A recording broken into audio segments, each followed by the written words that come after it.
Suresh office నుంచి ఇంటికి వచ్చేసరికి తన భార్య స్వప్న తమ 6 ఏళ్ల బాబుకి నాన్న నాన్న అని అంటూ మాటలు నేర్పిస్తోంది. అమ్మకి బదులు నాన్న అని నేర్పిస్తుండడంతో ఎంతో మురిసిపోయాడు సురేష్. కొన్ని రోజుల తర్వాత అర్ధరాత్రి బాబు ఏడుపు అందుకున్నాడు. స్వప్న అటువైపు తిరిగి, చూడండి బాబు మిమ్మల్నే పిలుస్తున్నాడు, బయటకు తీసుకెళ్ళి ఆడించండి అని చెప్పింది. అప్పటికి కానీ అర్థం కాలేదు అసలు రహస్యం సురేష్కి.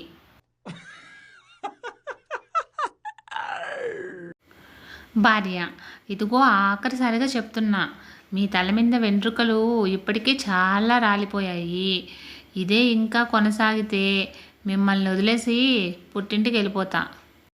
భర్త, చాచా, జుట్టు రాలిపోతుందని అనవసరంగా ఇన్ని రోజులు తెగ బాధపడిపోయాను. ఈ విషయం ముందుగా తెలుసుంటే జుట్టు రాలిపోవడం గురించి అసలు పట్టించుకునేవాణ్ణి కానే కాదు.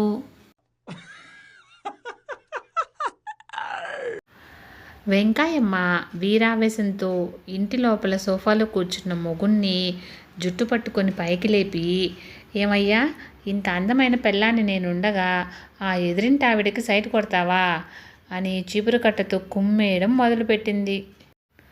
అతనేదో చెప్పాలని నోరు తెరిస్తే మూతి మీద గుద్దింది, కాళ్ళతో ఎగిరెగిరి తన్నింది. అతను కుయ్యో మర్రోమని అరవడం మొదలుపెట్టాడు. వెంకాయమ్మకి కోపం పేట్రేగిపోతుంది. అమ్మో, బాధుడంటే మామూలు బాధుడు కాదు.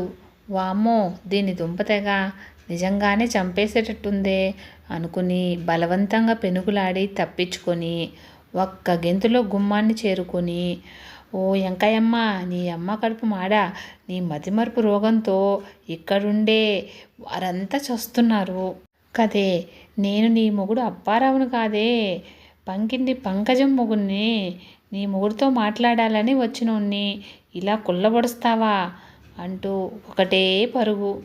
అంతా విన్న వెంకాయమ్మ చేతిలోని చీపురు కట్ట జారిపోయింది.